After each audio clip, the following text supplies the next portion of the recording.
Do you love spy books, movies, and TV? Then the Spybrary Podcast is for you.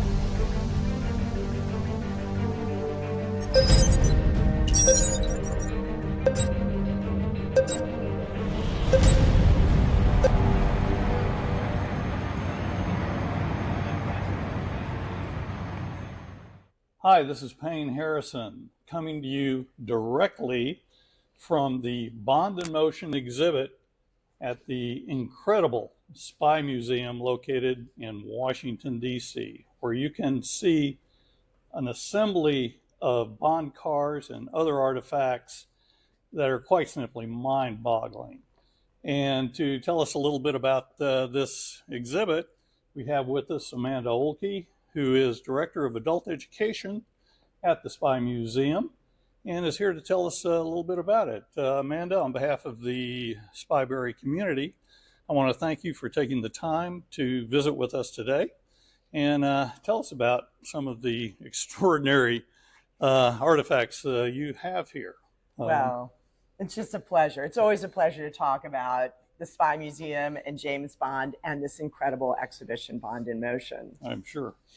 To begin, looking at the scale of what you've pulled together here, it's truly mind-boggling. And can you give us a little overview of how you pulled this together? It must have been a Herculean effort. This was a real Herculean effort on behalf of our exhibitions team. Catherine Kane, our VP of exhibitions, came up with a very short timeline to put this show together, and then Dan Trito, our director of exhibitions, and his incredible team masterminded the delivery of these incredible artifacts into our temporary exhibition space. And we also got to bring some things out of our own vault and team up with some other collections to really present a unique version of Bond in Motion. Mm-hmm. And how, from the initial idea to where we are today, how long did that take? Truly a matter of months. It really, putting this together, working with Bond in Motion is an exhibition that exists and has been at several different institutions, but we always want to put the spy spin on it. So we wanted to work with other collectors, the Ian Fleming Foundation, working with Eon Productions, who we've worked with before, and also supplementing with our own collection, and then with the backing of DHL to help us get the cars here. When the rubber hit the road, when we really came down to the wire, it was a matter of days of getting these vehicles and other objects into the museum. Right. And we're on the third floor here? Yes. Yeah. And I don't think these fit in the elevator. How did you A few things actually came up in our freight elevator, but what was so crazy was we had, V-Day, Vehicle Delivery Day. When they had to come in, they were being trucked in large, container vehicles. And right here, I don't know how high the camera goes, but you can see kind of a door back there. That is a truck door that opens out the side of the building, 3 floors up. And our floors are huge. Our floors are double floors. You can see we have high ceilings. Right. So the large vehicles, such as these hero cars, they had to be craned in through those doors, that opening. And guess what? We had 2 days to do it. We had an intense deadline. We had to start at dawn on a Monday. Guess what? Wind, insane wind. We actually started with the boats. We have a boat ready to go. It's like, no, it's going to be like a wrecking ball, using an incredible Bond vehicle is going to get swung, into the side of the building. So we had to halt. We had to switch gears. Bravo to Dan Trito, switching gears, bringing the smaller things up in the freight elevator on the Monday. And then Tuesday, thank you, it was still, and in came the cars faster than we had imagined. And then it was all the arrangement, the positioning, getting them in here, but securing them so that they didn't roll. It was like, everyone, be careful. These cars are still on the move. Right. Well, can you just give us a little thumbnail on some of the key exhibits? Yes. Well, I am so delighted to have this Aston Martin Vanquish, which of course is nicknamed the Vanish, because this is the car that seemed to disappear. Oh, yes. Yes. In the Q Lab, right. Yes, exactly. Right. And so Pierce Brosnan is the Bond from this film, and he has this wonderful tricked out Aston Martin. And you can see it in action if you've got a wide shot. This is this icy setting, and there's an incredible chase scene with this green Jag driven by the villain Zhao. And it's this epic scene where the Vanquish is vanishing and Zhao is trying to track James Bond. And what's so exciting for me is we had the green Jag on display before. We had a previous exhibition about Bond villains in our former location. We had the Jag. This is the first time that we have had reunited. The Jag is right over there.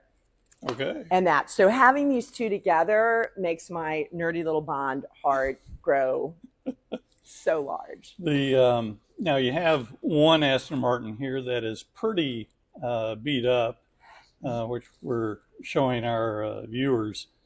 Tell us a little bit about this one. Yes. Oh my gosh. This poor car is from Quantum of Solace. If you've watched that introductory chase scene, it is so thrilling. It is so intense. And this car I really love because you can see these stunts happen, these things happen, these cars are going through, incredible challenges. And then what they have to do is to keep, because obviously the cars are probably, some of the stunts, even though they continue on, some of the cars are probably rendered undrivable. So they have cars that are painted to match for continuity purposes. So I can't remember if there were 10 or 14. I don't know. I have 14s popping into my head. And, maybe it's more like 8 cars that are painted like this, dinged up like this one, so that they actually will look seamless.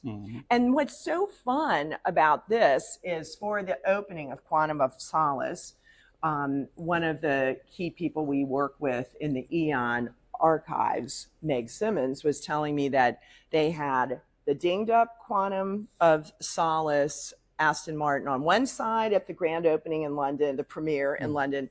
On the other side, they had a pristine Aston Martin. Everybody wants to stand with this one. Everyone wants to be, and that's what we've found on our social media, is people love this because it makes it so real. I mean, look at that.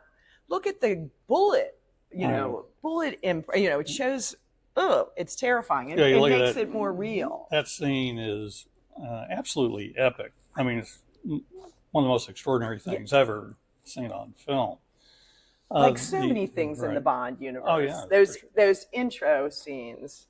Well, speaking of off the charts, not only do you have the cars here and other vehicles like the paraglider, and which we're very proud of because the paraglider is from our own collection.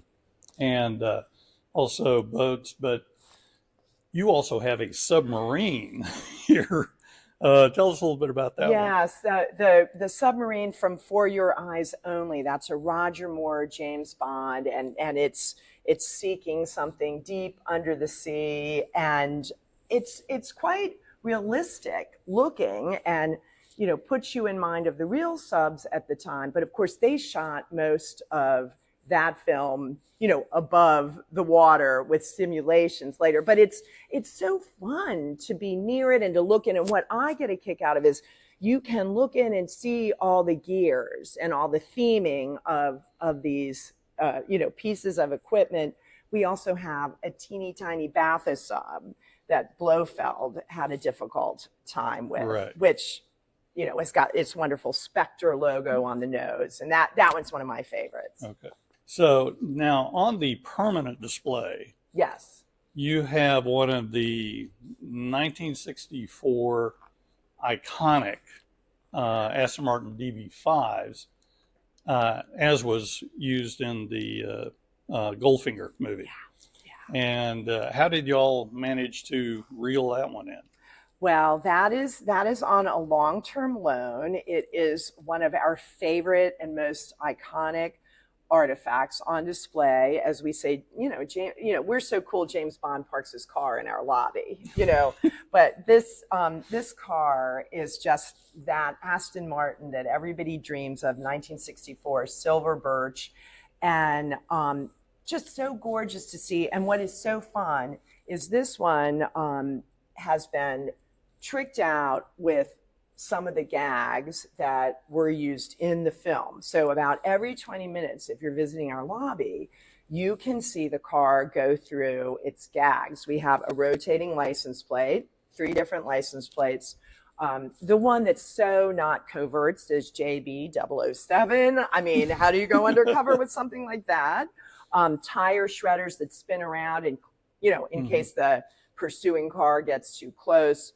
A rear windshield protector that comes up so that you don't get bullet holes like the Aston Martin over here. Mm-hmm. So very thrilling is the final piece of that are these 2 guns that come out. And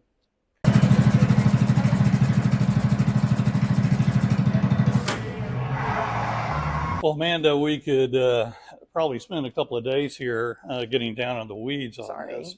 So what I would suggest is that you come to the Spy Museum and metaphorically kick the tires. They don't let you touch them here.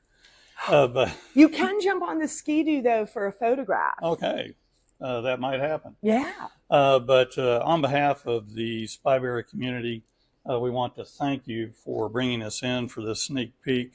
It's been absolutely incredible. Again, it's the Spy Museum, Washington, D.C., Bond in Motion exhibit. How long will this be on display? This will be on display until at least April of 2025. Okay, well, you have a pretty good runway there, so don't miss this one.